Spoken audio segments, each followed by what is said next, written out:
scrunchies, you need just a few simple materials, some fabric, elastic, and thread. Start by cutting a rectangle measuring about 5 inches by 18 inches. You could also make it a little wider or a little more narrow, or you could increase the length a little if you wanted more scrunch. And as you'll notice, it does not have to be perfect, which is part of the beauty of this project. Now fold your rectangle in half lengthwise with the right sides touching. Stitch along the edge using a 3/8 inch or 1/2 inch seam allowance. Leave a couple inches unsewn at both ends.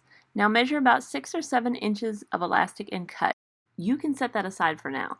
Now back to your scrunchie fabric. You'll need to turn it right side out, which you can do with your hands, or you can do this with a tool called a loop turner, which I'll show here, and I will also link that below. Thread it through your fabric to the other end and grab your fabric with the hook, then pull it through. And you should have something that looks like this, since we left a couple of inches unsewn at the ends.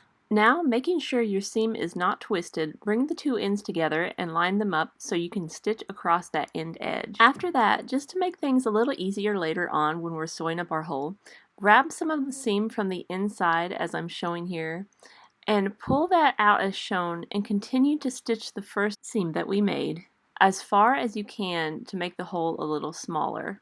Be careful not to get the rest of your scrunchie caught in that seam. Then you can pull it out again just like this, and now you have a smaller hole. At this point now, you can take your elastic and put a safety pin on the end of it so that you can thread it through your scrunchie.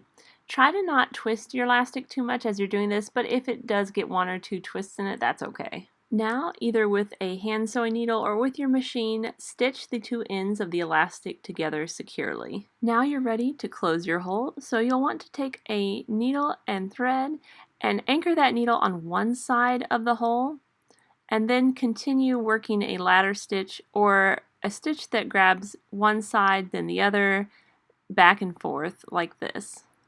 When you're finished with that, tie off your thread, cut it, and you are ready to wear your scrunchie. Thank you so much for watching. I hope you enjoyed this, and if you did, go ahead and subscribe, give it a like, and check out my website, mothandrustdiy.com, for more free patterns, tutorials, and other good stuff.